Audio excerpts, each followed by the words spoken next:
반 아니겠습니까? 네, 그래서 이 수험생활이라는 것은 딱 마음 먹고 시작할 때가 중요합니다. 그렇게 하기 시작하면 갈 수 있어요. 처음 하기가 두려워. 처음에. 네, 그래서 그걸 좀 잘 하죠. 저 오늘 처음 보신 분, 처음 보신 분도 계시고, 전에 그 합격자 설명할 때 이제 오신 분도 계시고 그런 것 같은데, 하여튼 잘 오셨습니다. 저는 이제 부동산 학계로 오늘 맡고 있는 한용우라고 합니다. 지금 여러분 그 시험 전체 과목은 뭐 뭔지 아실 거예요. 지금 오늘 수요일이죠. 네, 그러니까 월요일부터 이제 수요일까지 강의를 들었기 때문에 아마 아실 건데, 그래도 이제 처음 오신 분을 위해서 잠깐 좀 몇 가지 말씀 좀 드리려고 그래요. 네, 기존에 이제 그 설명회 때 들으신 분도 계시겠지만, 그래도 다시 한번 생각 좀. 지금 공인중개사라는 직업이 정말 중요합니다. 우리 지금 앞으로 노후 생활에 있어서 이만큼 훌륭한 직업이 없어요. 정말 또 다행인 것은 사법시험이나 회계사, 간평사, 세무사보다는 좀 더 어렵진 않다는 거예요. 그보다 어려우면 큰일 나겠네. 이제 조금 쉽다는 거예요, 그보다는. 그렇다고 해서 아주 쉽진 않아요. 그러니까 만약에 운전면허사 한다. 운전면허 시험처럼 너무 쉬우면 그것도 문제돼요. 너무 많은 공중에 배출되는 것도 좀 그렇겠죠. 그래서 우리가 사는 데서 반드시 필요한 게 뭐냐, 의식주인데 그 주가 부동산입니다. 주택, 주거. 그래서 없으면 안 돼요. 그래서 인류가 멸망하는 그 순간까지 부동산 거래는 계속된다. 쭉. 그렇죠? 그러면 사라지기 힘든 직업 중에 하나입니다. 지금 사라지기 쉬운 직업이 10위 안에 들어가는 것 중에 몇 가지가 있는데, 대표적인 게 뭐냐면 약사란 직업이 상당히 불안해요. 약사가 하시는 일이 뭐예요? 사실 그 처방전에 따라 약만 이렇게 조제해 주는 거 아니에요? 그건 기계가 할 수도 있다는 겁니다. 약통에 약 넣고 기계가 알아서 이렇게 해보는. 그래서 제일 불안한 직업 중에 하나라고 그래요. 다른 뭐 직업도 있겠지만, 그러나 부동산은 안 돼요. 그 약통에다가 그 마치 부동산을 집어넣어가지고 조제해주고 이거 너 집 사라 이렇게 배분해주는 거 안 되는 거예요. 어떻게 합니까? 현장에 가야죠. 그죠? 네. 그럼 내가 강남 토지가 갖고 싶어요. 그래서 강남 토지를 보고, 야, 토지야, 나 너 갖고 싶어. 그럼 토지가, 네 주인님, 그래 벌떡 일어나서 오늘부터 1일입니다. 그래요? 어떻게 해야 돼요? 여러분, 강남 토지 갖고 싶어요. 어떻게 해야 돼요? 사야 돼? 그러니까 가봐야지. 가서 보니까 토지가 마음에 들어. 그 다음에 이제 어떻게? 에? 알아봐야지. 누구한테? 어떻게? 그렇지. 공인중개사무소 가야죠. 그러면 뭐 강남에 그 임대료 비싼데 사무실 내고 그분들이 수수료를 안 받을 이유가 없잖아요. 그렇죠? 그래서 지금 요즘 보면 어플 같은 거 발달되고 그러는데요. 그렇다 하더라도 중개사를 통합니다. 안 그럴 수가 없어요. 아시겠죠? 그래서 다 어플도 중개사무소 연결돼 있어요. 요즘 그 뭐입니까? 호텔 무슨 그 어플 호텔 컴바인이 여기 어때니 그런 거 있잖아, 막. 그런 것들. 그럼 직방이니 다방이니 이런 것들 다 결국 중개사무소 연결됩니다. 그 대신 이제 우리 수수료를 약간 침범당하죠. 왜냐하면 걔가 고객을 연결해주는 역할을 잘해줬으니까 그만큼 보수를 줘야 되겠죠. 그런 거 빼놓고는 없어서는 안 되는 겁니다. 그래서 제가 학교에서 설명 때 말씀을 드렸지만, 평생 직장은 없으나 평생 직업은 있다. 아셨죠? 지금 여러분은 외우셨어요? 뭐 하기 위해서? 방금 이야기했는데? 네. 잡아. 이래서 선생이 필요해. 방금 설명했는데 대답을 못하잖아. 그러니까 답을 고르는 연습을 제가 시켜야 돼. 자, 직업을 위해서, 직장을 위해서, 직업을 위해서. 여러분이 평생 직업을 가지게 되면, 여러분이 자릴점에서 사업을 하면 거기가 직장이 되는 거예요. 그러니까 여러분 마음이에요. 직장을 어디에다가 개설할 것인 것은 여러분 마음인 거죠. 그래서 상당히 중요하고, 특히 이제 젊은 분일수록 빨리 학교 가면 좋아요. 빨리 더. 나이 드신 분들은 처음에 출발이 좀 좋아요. 상대적으로 젊은 분들보다는. 왜요? 경험이 많으니까. 근데 젊은 분들 경험이 없기 때문에 빨리 따서 경험을 많이 쌓아야 돼요. 부딪혀보고. 그래서 뭐 어떤 그 수강생 합격하신 분들은 처음부터 좀 빡세게 그 사무실 찾아서 일을 하더라고요. 막 강남 3구 쪽에 이런 데서 먼저 일을 하는 거예요. 장난 아니에요. 잘 가르치지도 않고 아주 힘들어요. 그런 데서 이제 경험을 쌓아가지고 자기 사무실 오픈하는데 너무 잘해. 그런 경험을 쌓은 사람들이, 그러니까 뭐 아파트, 오피스텔 뭐 할 것 없이 여러 가지 토지 빼고 농지며 거리 빼고 그런 거는 다 해보는 거예요. 다. 그다음에 그 뭐라 합니까? 그 입주장이라 그러죠. 입주장. 처음에 그 입주할 시점에 거래가 활발하거든요. 뭐 그런 것도 해보고 경험을 많이 쌓아가지고 하니까 아주 잘하더라고요. 그래서 경험이 좀 중요합니다. 시험에 합격하는 것은 자 다리를 건널 수 있는 자격을 주는 것뿐이에요. 그 다리를 건너면 내가 마음껏 뭘 할 수가 있는데 자격증 없으면 그 다리를 건널 수가 없는 거죠. 우선 내가 행복의 땅으로 갈 수 있는 다리를 건널 수 있는 자격증이 공인 중개사 자격증이 아닌가 이 생각이 듭니다. 저도 이제 나이를 먹고 이제 강의를 계속 할 수는 없겠죠. 지금 이제 35이니까 앞으로 이제 20년 이상 못 할 것 같고 그러니까 왜 이렇게 여기는 수긍하시는 표정인데 나머지는 아닌 것 같아. 자, 그래서 저도 언젠가는 중개업을 해야 합니다. 여러분들이 먼저 가서 잘 좀 닦아 놓으세요. 아니 나는 강의만 했지 또 실무는 또 안 했을 거 아니에요 많이. 제가 가면 어떻게 밥 한 끼라도 오케이? 네, 자, 다. 그리고 합격은 반드시 합니다. 반드시 하도록 해드립니다. 근데 그 날이 빨리 왔으면 좋겠어요. 금년 아니 내년에 이제 시험 볼 거 아니에요. 내년에 자격증이 나오는 날, 오케이? 네, 그렇게 하시면 되겠어요. 다 저기 우리 과목이 이렇게 있는 거 아시죠? 오늘 지금 합격자 우리 설명회 할 때 들으신 분들은 또 다시 한번 들으시고요. 처음 오신 분을 위해서 한 5분을 위해서 좀 더 말씀을 드릴 건데 5분 이거 거의 과반수까지 안 돼도 절반 가까이 되네요. 그러니까 한번 들어보세요. 자, 우리 과목이 이렇게 돼요. 부동산 학개론, 그 다음에 민법 과목이 이렇게 돼. 그 다음에 공법, 그 다음에 중개사 법령 실무인데요. 중개사법 이렇게 할게요. 중개사법. 그 다음에 공시법, 세법. 온통 법이죠? 지금 여러분이 배울 과목이 온통 법이에요. 큰일 났어요. 큰일 났어. 온통 법이에요. 근데 지금 봐보면 요놈하고요. 요거 있죠, 요거. 요것은 가르치는 선생님이 달라요. 다른 선생님하고 좀 달라요. 전공이 경제, 경영, 회계 이쪽이에요. 상대 쪽이에요. 나머지는 법대. 그리고 또 하나 법대를 나온다 해서 잘하는 법이 아닌 게 있는데 그거 뭐냐면 공법이에요. 여기서 법대 출신 선생님도 잘 모르는 법입니다. 헌민영 상법에다가 소송법이라든지 이런 거 그 주요 법을 공부를 하신 거지 사실은 구체적인 법에 대해서는 생각을 다시 하게 하는 그런 과목이에요. 저건 뭐냐면 부동산하고 관련된 법률을 모아놓은 겁니다. 그러니까 법대에 나오신 분도 법에 기초사고가 있겠지만 이걸 습득을 해야 돼요. 강의를 하려면. 여러분한테 전달하려면 상당히 어려운 과목이에요. 그래서 이것은 정말 딱딱하고 그러기 때문에 좀 우리 인기 좋은 선생님 스타일이 어떤 분들이냐면 어차피 힘든 거 유머러스한 그런 분이 있죠. 참 좋죠. 조만간 만나실 겁니다. 네, 그래서 강의도 정말 짜임새 있게. 이게 어렵거든요. 이게 어려워. 제가 맡은 과목이 이겁니다. 제가 맡은 건 부동산 학개론. 근데 개론이 붙었죠? 조금 이따가 말씀드리도록 하죠. 그 다음에 민법. 자, 아니 잠깐 설명할게요. 학개론. 만약에 요 근처에 아파트를 살려는 사람들이 갑자기 막 몰기 시작해요. 그럼 아파트 가격이 어떻게 될 것 같아요? 그거 배워요. 시장의 논리를 배우는 겁니다. 근데 물량이 갑자기 쏟아지기 시작합니다. 갑자기 건설을 많이 한다 그래요. 그럼 어떻게 돼요? 물량이 많이 나오면 가격이 떨어지겠죠? 그거 배우는 거예요. 그러니까 수요 공급 이론 배웁니다. 재밌지 않겠습니까? 응? 그리고 우리 부동산 경기가 몇 년 정도 주기로 좋아졌다 나빠졌다 하는 것도 파악할 수 있다? 지금 말씀드릴 수 없고 나외. 그래서 지금 사이클 같은 것도 배우고 내가 중개사무소에서 이렇게 상담할 때 우리가 무슨 말을 하는데 말이죠. 기초 지식이 저 학개론에 다 들어있어요.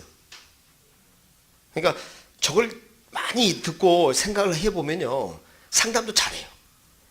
그리고 실제 이제 시험이 딱 끝나고 난 다음에 정말 중요한 과목은 세법하고 사실 공법이에요. 그러니까 상담할 때 쓰는 용어는 일가지 쓰고요.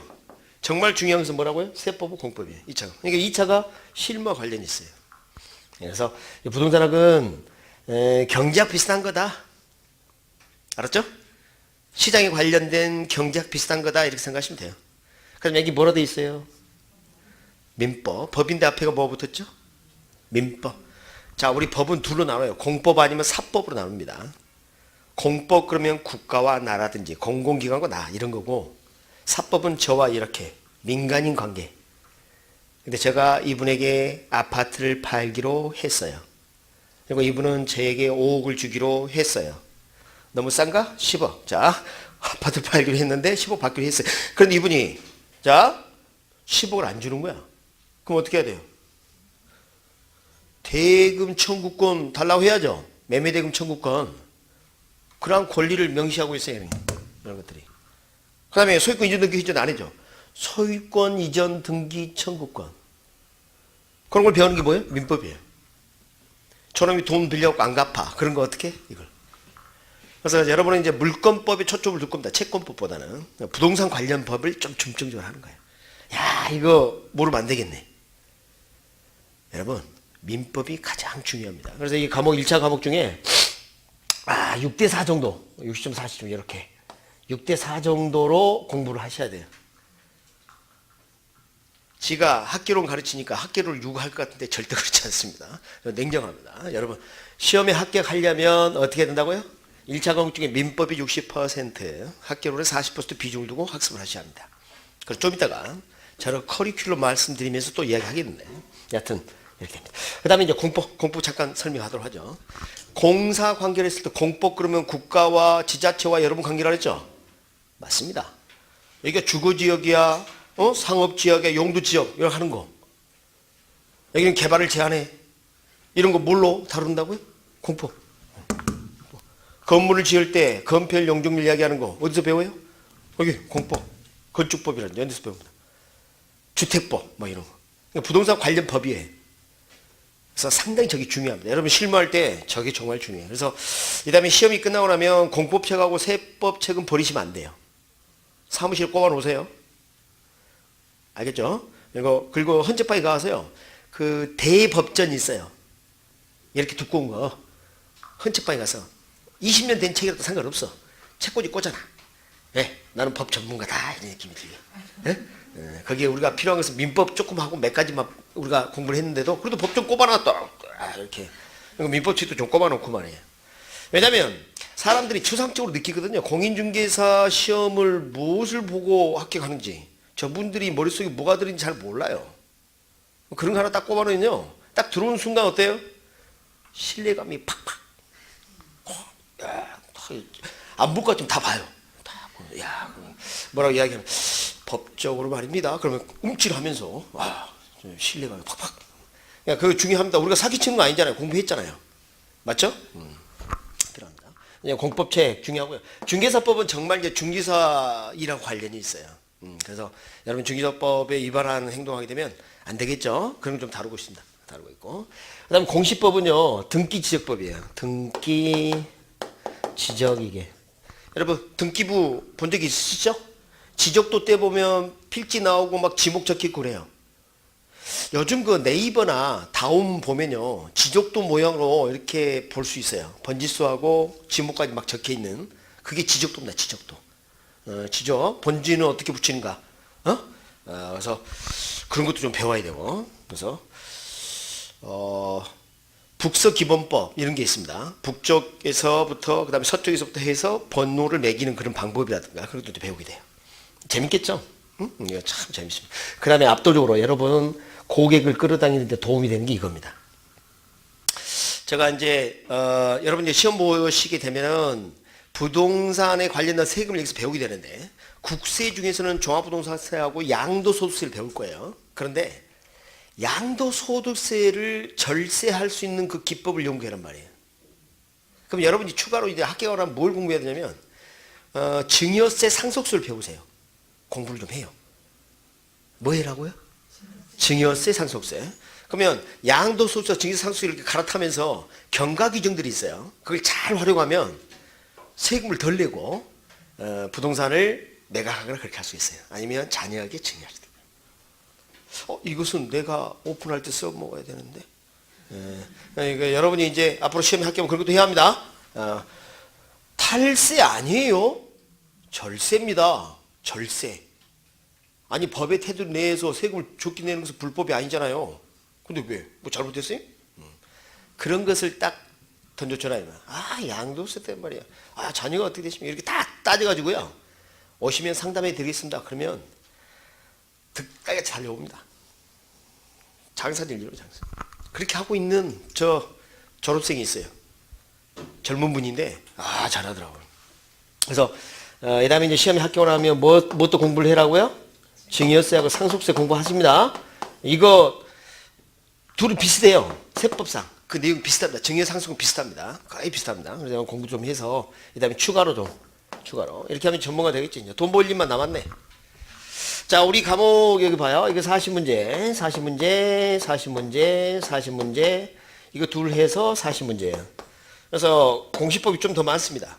여기는 등기직이고 여기 세법만 있으니까. 그러나 득점하기 쉽지가 않아요. 그래서 오늘 전략을 좀 말씀드릴 겁니다. 시험에 합격하려면 공부를 어떻게 해야 될까요?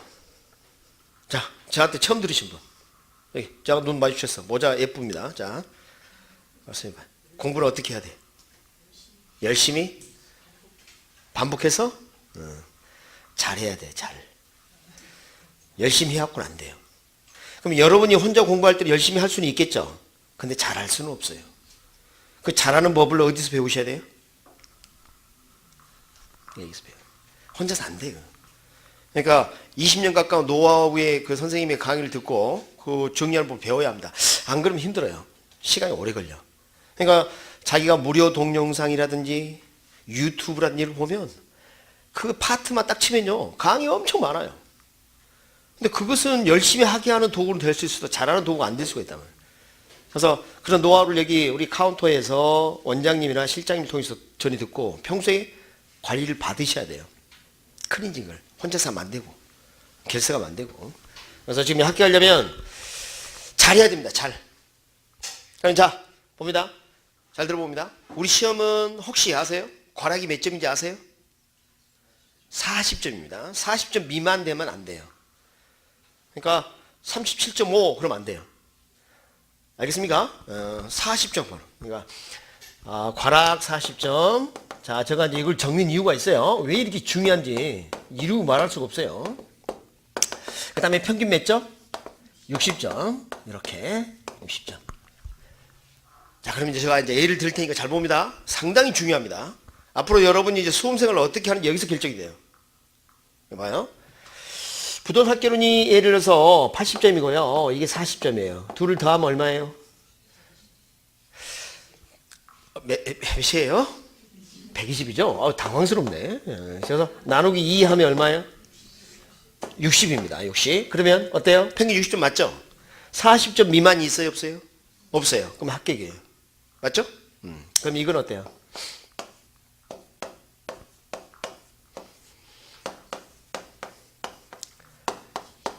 합격인가요? 불합격인가요? 합격인가요?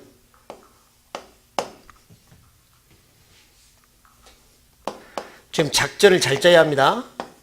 얼마나 중요한지 모릅니다. 이루 말할 수가 없어요. 평균 60점 맞죠? 근데 뭐예요? 괄학이 있죠? 불합격이에요. 그러니까 평균 60점이 됐지만 과목당 40점 미만이 있으면 안 된다는 거예요. 그럼 잘 봅니다. 이 두 가지 자격증의 차이 있나요? 만약에 2차까지 합격했다 치고 자격증 색깔의 차이 있어요? 그러니까 여기서 중요한 게 합격이든 민법이든 최고점이 80점이란 거예요. 이걸 모르는 사람이 많아요. 의외로. 이건 이야기를 해주면 깜짝 놀랍니다. 뭐 100점 맞으면 되지. 필요 없다니까. 필요 없어요. 80점은 맞아야 돼요. 최고점은. 그러니까 민법과 학교로는 최고점이 몇 점이라고요? 80점이에요. 80점. 좋아요. 그러면 40문제 중에 80점은 몇 문제일까요? 4 곱하기 8, 4, 8에 9, 9다를 외자 4, 8에 31, 32문제만 맞추면 돼. 그럼 나머지 몇 개 틀려도 된다? 40에서 32를 빼봐. 얼마? 애들 문제. 그럼 문제 딱 받자마자 나는 몇 문제 틀려도 된다. 갑자기 마음이 편해지기 시작합니다. 그런 사실을 몰랐다는 거예요. 그러면 왜 실패를 하느냐? 잘 듣습니다. 지금 몇 년간 공부하신 분이 계실 수도 있습니다. 왜 실패를 하느냐? 문제를 다 풀려고 하니까 실패를 한 거예요. 그러지 않아도 됐었는데. 이제 한 거예요, 이제. 진작 저걸 알았으면 내가 그거 합격했을 텐데. 그러니까 잘 봐요. 문제를 딱 1차는 그래요. 2차는 다릅니다. 자, 1차는 문제를 딱 받는 순간 나는 몇 개 틀려도 된다? 8개 틀려도 된다. 그거 맞춰봐야 소용없다는 사실을 알아야 된다면. 그게 중요해요. 그러면 일단 마음 편해지고 계산 문제 안 풀어도 돼. 그래서 합격해요. 근데 문제는 나머지 32문제를 맞춰야 하는데 그게 될까요? 잘 안 되겠죠. 자, 여러분 최대의 적이 뭔지 제가 말씀드릴게요. 우리의 최대의 적을 말씀드립니다. 우리의 적은 뭘까요? 우리 공공의 적이 있어요. 이 적을 이겨야 합니다. 뭘까요? 망각하고 실수입니다. 배가 아닙니다. 망각하고 실수. 요것만 없으면 반드시 합격해요. 그럼 어떻게 되는지 잘 듣습니다. 왜 망각을 하죠? 여러분 다 알아. 근데 이제 그걸 실체를 못해서 그러지. 망각하지 않는 방법은 뭐예요? 반복하는 거죠. 실수를 하지 않는 방법은 뭐예요? 반복이에요. 반복. 그럼 잘 봅니다. 실수하는 것은 꼭 실수합니다. 그럼 반복하면서 실수하는 걸 정리해놨다가 또 보고 해서 각인시키면 절대 떨어지지 않는다는 거예요. 우리 목표가 80점 더 맞아봐야 1차는 소용이 없죠. 평균 60점 맞는 시험 맞지요. 그럼 난이도 높은 문제에 포인트를 둬야 돼요. 상중하 나눴을 때 중하의 포인트를 둬야 돼요. 그래 그거야. 시중에 갔더니 이상한 어려운 문제 나와있어. 이거 안 풀면 떨어질 것 같아. 그거 풀면 떨어져. 풀면. 좀 아주 헛짓입니다. 그거. 그래서 막판 가면요. 시중에 그 문제집 보면 막 고급스러운 문제 같은 거 있어요. 왠지 풀면 살이 될 것 같고 피가 될 것 같은데 살 빠지고 피 흘립니다. 그거 안 돼요. 살 빼기 위해서 그것도 풀 수도 있겠지만 안 됩니다. 그래서 그런 데 신경 쓰지 마세요. 그럼 우리는 어떻게 하느냐. 중하의 문제를 반복해서 연습시키면서 실수하지 않고 안정적으로 합격시키는 게 우리가 목표예요. 우리 선생님은 거기에 포인트를 둘 겁니다. 아셨죠? 선생님 가르치는 게 이외의 걸 하지 마세요. 할 마음 없었구나. 애초에 해준 것도 힘들어 죽겠는데 뭐 내가 다른 거 할 것 같아. 그런 분도 계시겠지만 그렇게 하시면 되는 거예요. 그래서 이걸 최소화하는 건 뭐라고요? 뭐가 살 길이다? 반복이 살 길이다. 반복. 제가 자주 말할 거예요. 반복이 살 길이다. 이렇게 계속 말씀을 드릴 거예요. 앞으로는 이렇게 하시면 돼요. 이렇게. 자, 2차 과목 이야기합니다. 2차 과목 어떻게 들어봐요? 여기 100.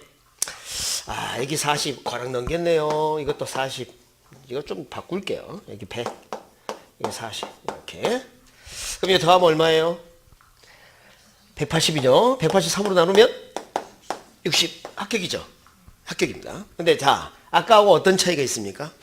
아까는 요거 100점 맞아봐야 의미 없었죠? 그러나 이제는 그렇지가 않아요. 이건 100점 맞으면 의미가 있어요. 이렇게 도와줄 수 있거든요. 공부를 1년 했는데 특정 과목이 40점도 못 넘어 약간 창피스러운 거죠. 50점 맞으면 반타작이라 그러잖아요. 우리가 극단적인 표현으로 시험 봤는데 반타작이야. 그 말은 뭐예요? 공부했는데 충분히 효과 안 나타나는 게 반타작인데 실제 시험장에 가면 잘 듣습니다. 공법하고 공식세법은 반타작하는 게 목표예요. 그보다 더 맞으면 의미 없어요. 염두에 두십니다. 예? 절대 50점 초과해서 뭐 60, 70도 목표로 하면 절대 안 돼요. 여기 50점. 여기 50점. 그러면 여기는 몇 점 맞으면 합격이에요? 80점 맞으면 합격이라고 할 수가 있어요. 이번 시험에 50점 맞기 힘들었어요, 이거? 아니, 50점 맞기는 쉬웠어요. 근데 60점 넘기긴 힘들어요. 50점 맞을 수 있는데 공법하고 공시세법을 60점 이상 맞겠다라고 목표를 정하고 공부를 하시면요. 잘못하면 공부가 직업됩니다. 나는 공인중개사 하려고 왔는데 뭐가 직업돼 버려? 공부가 직업돼. 그러니까 매년 와요. 나는 직업이 공부야. 매년. 그러니까 절대 그러시면 안 돼요. 그러니까 전략을 잘 짜요. 전략을. 자, 지금 이런 이야기를 해주는 사람이 없어요. 그냥 혼자 공부하다 실수하고 동영상으로 혼자 하다가 실수하고 그럽니다. 그럴 필요 없어요. 이렇게 하면 돼요. 이렇게. 그러면 중개사법은 법 조문이 얼마 안 된 데다가 말장난 좀 심한데 요것을 100점 가까이 맞아버릴 수는 있어요. 아무리 어렵게 나오더라도 이거 우리 맞출 수 있어요. 이거. 100점 힘들더라도 90점 가까이 맞을 수 있어요. 우리가 노력하면. 그러면 여기서 전략 과목이 뭐예요? 빨리 이야기해봐요. 그렇지. 그래. 나머지는 50점만 맞으란 말이야. 50점만. 나는 1년 공부해서 나머지 가면 50점 못 맞겠다. 손 들어봐. 창피한 일이지. 손 들기 힘들어. 그러니까 이거 목표로 해라면. 그래서 지금 우리 커리큘럼에 따르면 11월, 12월, 1, 2월 갈 건데 잘 됐습니다. 2월 달까지. 여러분 11월 오신 거 정말 잘한 거예요. 자, 2월 말까지 1차를 2번 정도 보셔야 돼. 기본서를. 아셨죠? 자, 2월 말까지 무엇을 끝내자? 몇 차? 1차. 그리고 1월달 오신 분은 제가 또 뭐라 할 것 같아요? 4월 말까지 1차를 끝내라 그럽니다. 근데 여러분 지금 빨리 시작했어요. 빨리. 그래서 1차를 먼저 끝내버리면 2차는 가벼워요. 수업만 들어도 돼. 자, 11월, 12월, 1, 2월은 1차에 중점적으로 예습 말고 복습입니다. 복습. 예습 안 돼. 예습. 예습하지 마세요. 책을 딱 받는 순간 다 모르는 건데 예습을 하잖아요. 시간이 한 10시간 걸렸는데 수업 시간 딱 갔더니 1시간을 끝나는 거야. 그리고 열심히 중요한 줄 알고 외웠는데 봤더니 그 시험이 안 나옵니다. 그래. 출제된 적 없습니다. 그러고. 그러니까 우리가 이해 폭을 넓게 하기 위해서 교재에다가 좀 더 적어놓은 것을 중점을 봐서는 안 되는 거예요. 한 번만 더. 우리 상중하로 나눴을 때 어디에 초점을 둔다? 중하. 그러면 합격합니다. 7, 80점 맞게 돼 있어요. 그러니까 절대 난이도 높은 곳에 초점 두시면 안 돼요. 그래서 난이도 높은 것을 우리가 설명하긴 하지만 그것을 약간 쉽게 응용해서 낼 수도 있거든요. 금년의 오답이 내년은 정답이 되기도 해요. 그러니까 그런 것 때문에 강의해드리는 것이지 절대 어려운 것을 해서는 안 된다. 그리고 예습 안 돼. 뭐? 복수. 그리고 뭐가 살 길이다? 반복할 길이다. 이 철칙을 지금 이 초심 가졌던 이 철칙을 시험 볼 때까지 가져가면 돼요. 그러면 합격합니다. 100%. 학교로는 저 강의를 듣고 60점 이하 맞은 사람을 저는 본 적이 없어요. 창피한 일입니다. 반드시 60점 넘깁니다. 떨어지더라도 민법 때문에 떨어져. 왜? 민법이 좀 더 어려우니까. 응? 네. 근데 우리 여자 수강생분들이 좀 학교를 좀 어려워합니다. 그런데 그런 쓸데없는 고민하지 마시고 지금 시킨 대로 하시면 되는 거고요. 자, 그래서 복수 위주로. 오케이? 그리고 자, 2차를 할 때 이제 뭘 먼저? 민계공, 이 공법이 중요합니다. 공부 많이 하셔야 돼요. 50점 맞기 쉽지 않아요. 공법이 어려워요. 선생님이 그 틀 갖춰준다 하시고 정말 중요하게 생각하는 과목은 뭐냐면 요거. 뭐라고요? 중개사법. 여기 초점을 두셔야 돼요. 중개사법 거의 몇 점까지? 100점까지. 거의 100점 맞아요. 할 수 있어요.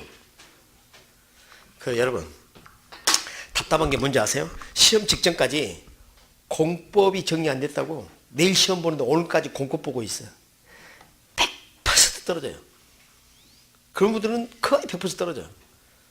왜? 막판에 1년 가까이 해왔던 것을 이제 막판 몇 주 더 한다고 해서 점수가 더 나올 것 같으면 아무나 하지. 그러니까 이 어려운 것은 막판까지 정리해도 어려워요. 그러니까 무엇부터 먼저 끝내야 돼? 쉬운 거부터. 1차는 무조건 어려워. 둘 다. 어쩔 수 없어. 1차 합격 안 하면 2차 의미가 있어요? 없어요? 없어. 여러분 우리 시험은 원래는 1차하고 2차를 다른 날 봐야 되는 게 맞아요. 첫째, 그런데 우리 응시 인원수가 많아요. 비용이 많이 들어요. 그죠? 그러다 보니까 우리는 1차와 2차를 같은 날 보는 것 뿐입니다. 원래 다른 날 봐야 되는데 1차 합격자에 한해서 2차를 볼 수 있도록 해줘야 되는데 그냥 같은 날 봐버리는 거예요. 그러자 1차를 점수를 매겼는데 과락 40점에 걸렸고요. 평균 60점이 안 돼요. 그럼 2차는 점수를 매긴다? 안 매긴다? 안 매. 의미가 없어요. 그러니까 1차를 합격하지 않은 한 2차는 의미가 없기 때문에 1차는 철저히 오케이? 제발 2월 말까지만 딱 해버리면 반드시 합격합니다. 보장해요. 근데 1차는 점수가 안 됐는데 2차가 점수가 됐다. 같은 날을 봤기 때문에 의미 없어요. 아시겠죠? 그러면 이번에 1차만 합격하고 2차 점수가 안 됐어요. 그럼 어떻게 될까요? 내년에 한 번 1차를 면제해 줍니다. 어떤 분은 착각하기를 매년 면제해 준 줄 알아. 그거 아니거든요. 그거 아닙니다. 한 해. 오케이? 이렇게 해서 우리 시험 보면 됩니다.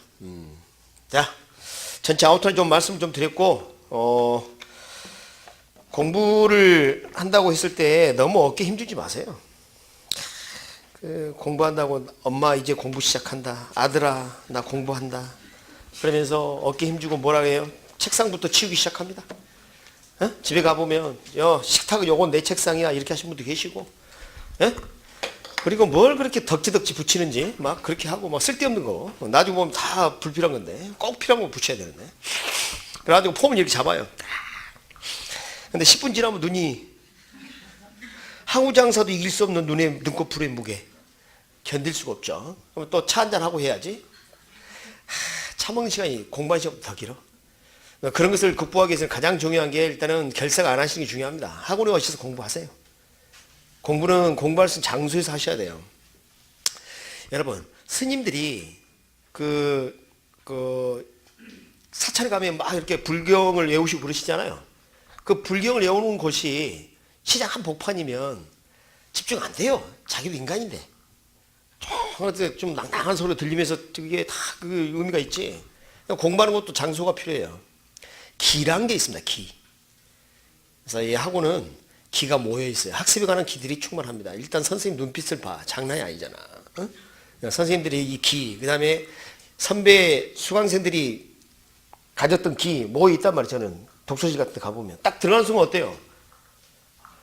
숨이 약간, 그 경험을 안 해보셨구나. 다 공부 열심히 하는 일도 딱 들어가면 숨이 잠깐 멎어집니다. 이렇게 자기도 모르게. 그런 기를 느낀 거예요. 여러분 모르고.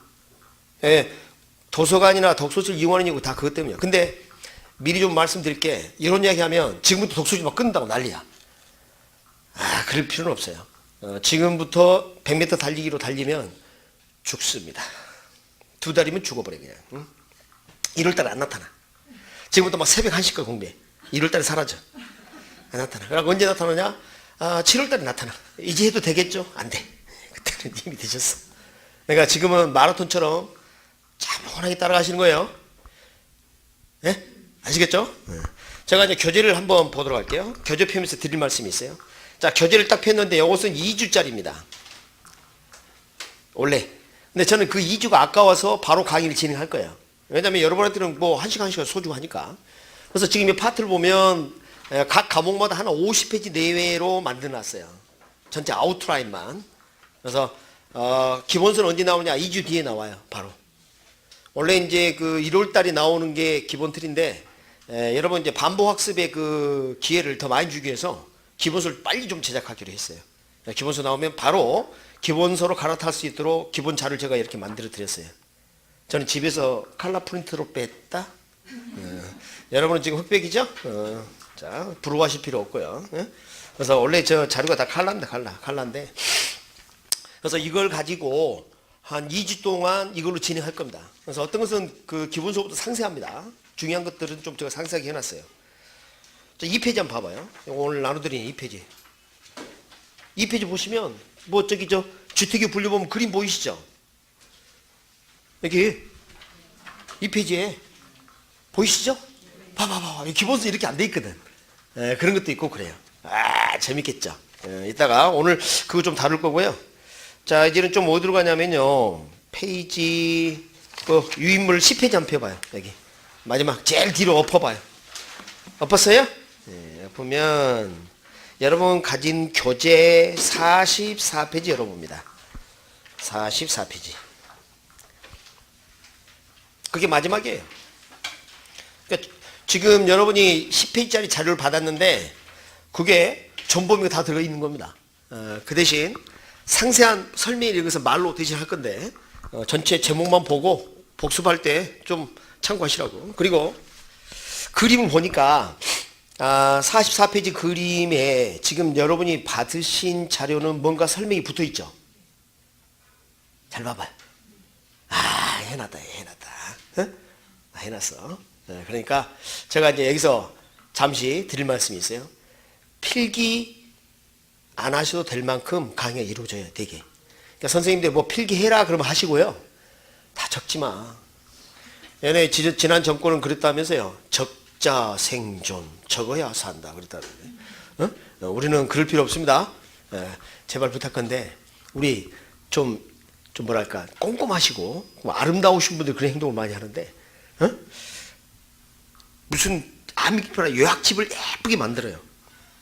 막 노트 정리, 칼라에다가 막 색깔 칠하고 막 내가 보면 예술이에요, 예술. 그거 그림으로 팔아도 되겠어요, 그냥. 근데 그 완성이 언제 끝나냐? 시험 전날 끝나. 그걸 다 만들고 한 번도 못 본 거야. 무슨 오답 노트를 만든다 그래. 근데 시험 전날까지 만들고 있어. 그럼 언제 볼 건데 그거? 시험 끝나고? 하지 마요. 제발. 요약집 만들지 않도록 합니다. 아셨죠? 이거 정말 불필요한 행동입니다.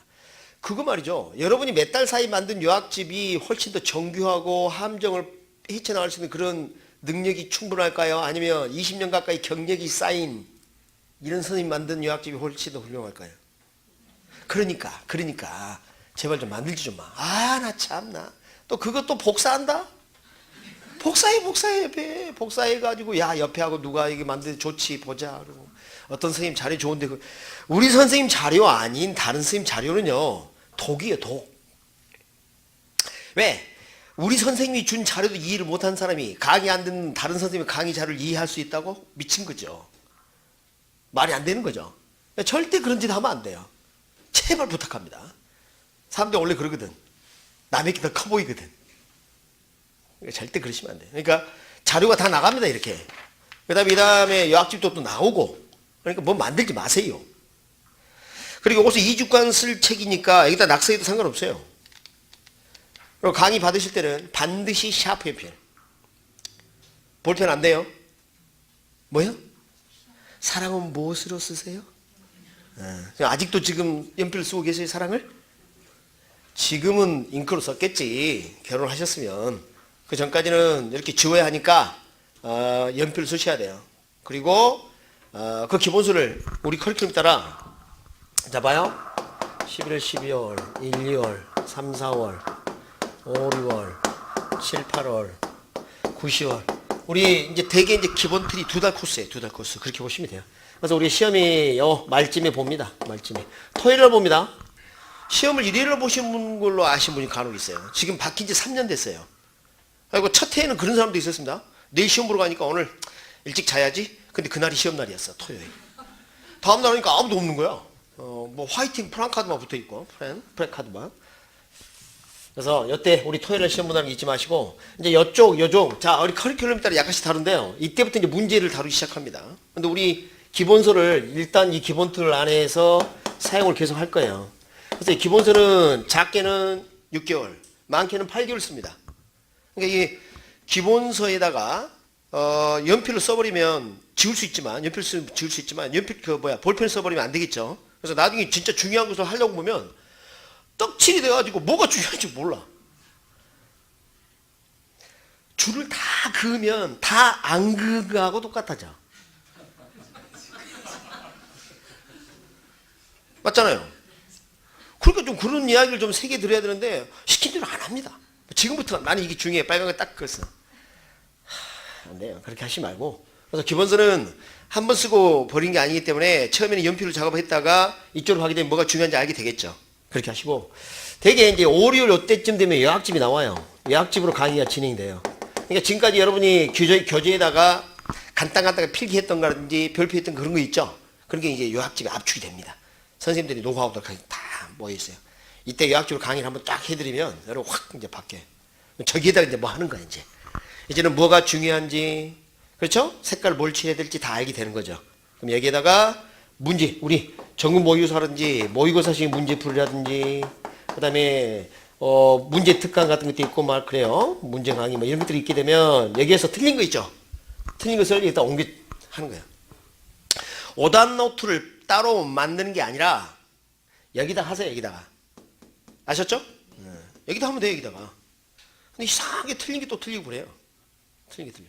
그러니까 지금까지 입시 공부를 열심히 공부 안 하신 분들은 이제 깨달은 거죠. 아, 이렇게 했더라면 내가 서울대 갔을 텐데.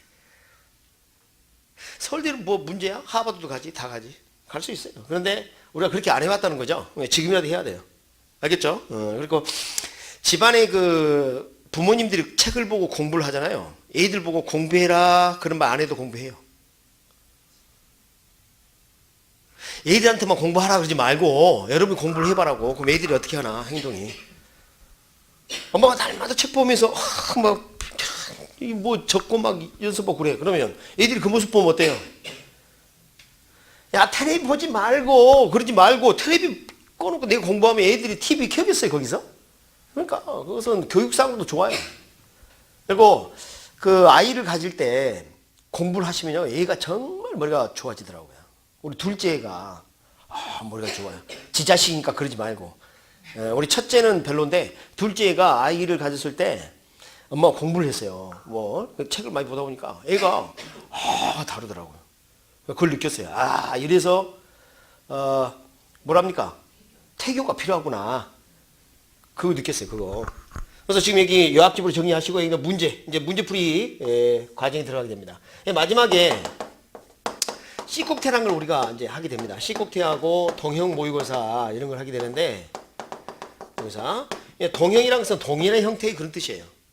여러분 시험장에 가면 그 시험지가 그 초등학생들 그 가정통신부 보내고 그러죠. 그 종이 좀 약간 까무잡잡한 거.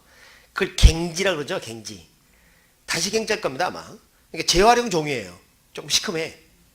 휴지 중에서 좀 시커먼 휴지 있는 것처럼 그런 종이로 우리 시험 볼 때 나옵니다. 종이가 깨끗하지가 않아요. 그래서 글자체라든지 그런 것은 우리가 흉내낼 수 있는데 종이는 그 나쁜 종이를 우리가 쓰게 되면 여러분이 어때요? 기분이 나쁠까봐 우리 동영모의사 할 때는 좋은 종이를 씁니다. 정모의사도 마찬가지. 근데 글자체는 거의 같아요. 시험장에 딱 가보면 마치 모의고사 보는 것 같은 느낌이 들도록 이렇게 해요. 그 다음에 그 마킹하는 답안지 있죠? 100% 같습니다. 그것은 국가 공인된 시험에 사용하는 그 답안지는 규격이 정해져 있어요. 그걸 똑같이 씁니다. 그러니까 답안지로 완벽하게 똑같아요. 똑같이 인쇄하는 데서 그냥 하는 거니까. 그래서 뭐 그걸 가지고 연습시켜 주는 거죠. C꼭지는 시험에 꼭 나오는 테마를 강좌합니다. 마지막에 파이널 특강이에요. 어때? 파이널. 그러니까 우리가 보통 이제 이걸 뭐라고 하냐면 쪽집기 특강이라고 많이 하죠. 근데 이것만 들어가고는 안 돼요. 네. 저기서부터 이 과정을 겪지 않으면 충분히 이해할 수가 없어요. 그러니까 이것만 들은 사람이 있다니까? 매년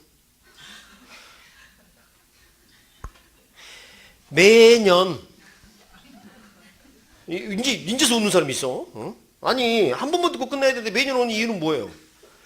매년 왜 와? 왜? 알면서. 그러니까 그게 안 돼요. 그러니까 이게 효과를 발휘하려면 이 과정이 필요하다는 거예요. 오케이? 예, 절대 잊지 마시고. 그래서 강의는 이걸로 진행을 한다. 진행하시고 그 다음에 기본서 나오면 바로 기본서 갈아탈 건데 옆에 보면 페이지 적는 공간이 있어요. 보이시죠? 노트는 따로 만드시지 말고요. 책에다가 연필을 적습니다. 적고 싶으면 여기 공간이 부족하다 그럼 책에다가 하시는 거예요. 지금 무슨 말인지 아시겠죠? 네, 그렇게. 자, 그 다음에 잠깐 좀 하고 심의설명 갖도록 하겠습니다. 오늘 자료를 한번 펴보도록 합니다. 자, 교재는 놔두시고요. 자료 보도록 할게요. 자료 테마 1번 찾으셨어요? 거기 보면 책 그림 있고 P 적혀 있죠? 이것은 기본서에 페이지가 없어요. 이것은 제가 만든 특수 자료입니다. 테마 2번부터는 여러분 기본서에 페이지가 있습니다. 이건 이제 동일한 틀을 사용하다 보니 해놓은 건데요. 정말 중요한 시간입니다. 자, 제목이 뭔가요? 한번 읽어볼까요? 부동산학 계산의 기초. 제가 이것을 만든 지 15년이 다 돼갑니다. 뭐 때문에 만들었냐면 마지막 있죠? 제일 하단에 동그라미 3번이 있죠? 그걸 못하는 사람이 의외로 많았어요. 그래서 이렇게 해서는 안 되겠다. 그래서 15년 전부터 이걸 만들어서 강의하기 시작했어요. 강의 시간은 한 20분 정도 걸려요. 근데 이런 강의를 해주는 사람이 없어요. 여기 정말 중요한데 해준 사람이 없어. 대한민국이 딱 한 사람이 있어요. 성이 한씨예요. 한 사람이 있어요. 그래서 지금 1번 보니까 뭐예요? 첫째 이렇게 돼 있죠? 양가로 1번. 우리 읽을 때, 자, 1번, 양가로 1번, 양가로 2번. 요건 뭘까요? 반가로 2번. 이렇게 할 겁니다. 이것은 동그라미 1번. 이렇게 할 거예요. 알겠죠? 네. 그래서 그렇게 이제 표현을 할 겁니다. 그럼 양가로 1번 볼게요. 비율 나와 있나요? 그 다음에 양가로 2번 찾아봐요. 가운데쯤에. 그게 뭐라고 되어 있어요? 승수. 크게 분모 분자를 나타내는 표현이 두 가지가 있습니다. 두 가지가. 근데 여러분이 앞으로 시험이 끝나고 난 다음에 쓰지 않는 게 양가로 2번이에요. 승수. 이건 부동산 학교로 딱 5개 있습니다. 이건 시험 끝나면 알 필요 없어요. 근데 여러분이 평소에 쓰는 분모 분자 표현은 양가로 1번 비율입니다. 비율. 근데 양가로 1번에 동그라미 1번 한번 볼게요. 뭐라 했나? 율, 비율, 지수, 개수, 상, 성, 도. 이건 다 비율을 나타내요. 그러니까 여러분 무슨 지수니 무슨 개수니 이런 건 다 무엇을 나타내? 비율을 나타내. 잠깐만. 자, 여러분 알고 있는 상식부터 출발할게요. 수강생이 100명인데 오늘 80명이 출석을 했어요. 그럼 여러분 출석률이 몇 %라고 해요? 어? 많이 당하셨군요. 자, 100명 중에 80명이면 80%라고 그러죠? 근데 잘 봅니다. 이거 봐요. 우리 수험생들이, 이제 좀 알아야 될 게, 분모 분자는 알아야 되는데, 아래쪽이 분모일까요? 위쪽이 분모일까요?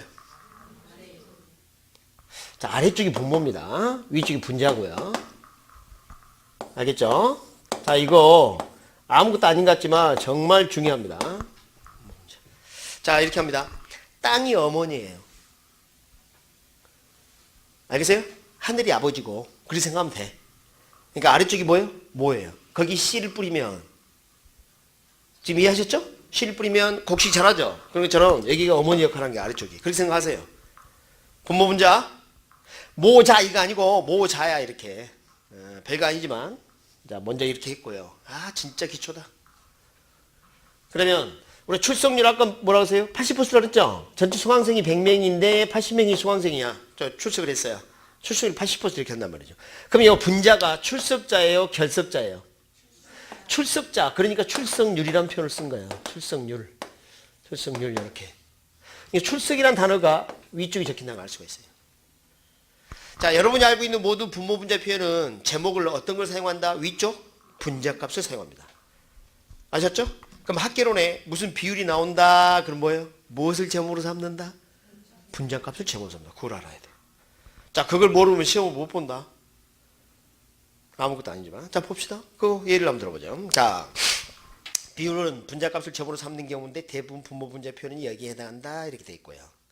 그리고 제가 네모 쳐놔서 글자를 만들었는데 요거 오늘 외우는 거 아닙니다. 외우면 죽는다. 외우려고 생각도 하지 마. 지금 요것은 하나의 사례로 보여주는 겁니다. 이거 벌써부터 처음부터 허걱 이거 외워야 돼요? 아니야. 안 외워도 돼. 이 다음에 저절로 외우도록 내가 해줄 거예요. 걱정하지 마세요. 자, 부채 비율 그러니까 부채가 어디 적혔어요? 분자에 적혔네요. 잔금 비율 잔금 어디 적혔어요? 분자에 적혔네요. 상환액은 분자에 적혔네요. 수익률 할 때는 순수익을 분자에 적습니다. 주택보험료, 주택총수, 원료지수, 국제원료 중량. 자, 수익성 지수 한번 볼게요. 여러분 이 다음에 다 배울 용어입니다. 그런데 요 기초관념을 겪지 않으신 분들은 분모 분자를 시험 볼 때까지 틀린다니까. 수익성 지수 여러분 율, 비율, 지수, 개수, 상, 성, 도. 그러면 앞에 있는 단어가 어디 적힌다? 분자에 적힌다. 그러면 수익이란 표현은 들어오는 돈을 말할까요? 나가는 돈을 말할까요? 그렇지. 그러니까 분자가 뭐예요? 유입. 분모가 뭐예요? 유출인 거예요.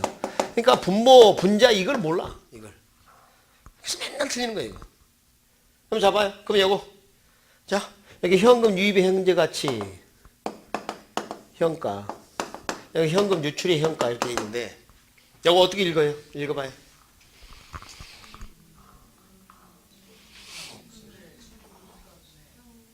시험 문제에 현금 유출의 현가 분의 현금 유입의 현가 그렇게 안 해.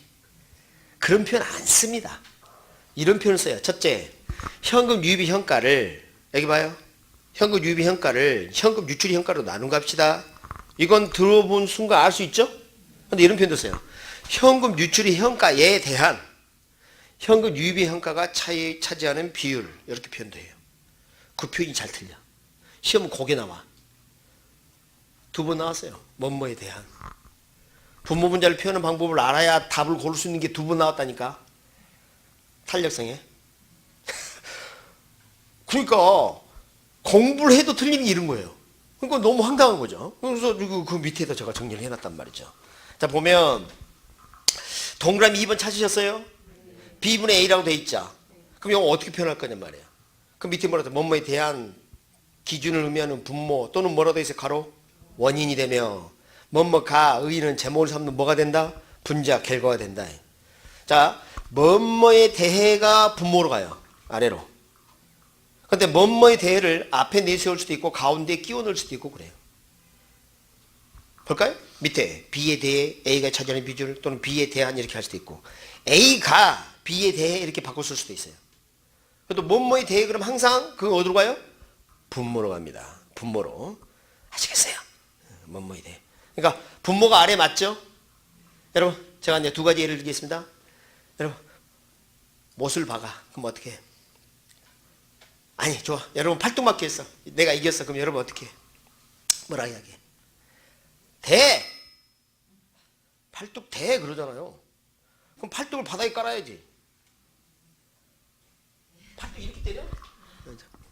뭐 또 이렇게 박죠? 그러니까 뭐뭐에 대하여 그럼 바닥에 깔린다?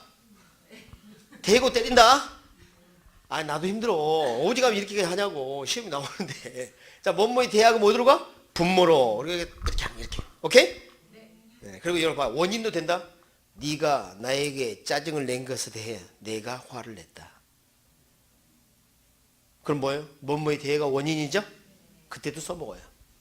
그래서 대개 분모 분자 할 때는 원인을 여기다 많이 적고요. 결과를 적어요. 탄력성 개념이 그거예요. 이 다음에 탄력성 배울 텐데요. 그것도 그거예요. 그러니까 분모 분자 비밀이 이렇게 무섭습니다. 이걸 모르면 끝장이야, 끝장. 그래서 쉬는 시간을 10분을 가지고요. 나머지 승수 들어갈 겁니다. 아시겠죠? 자, 쉬는 시간.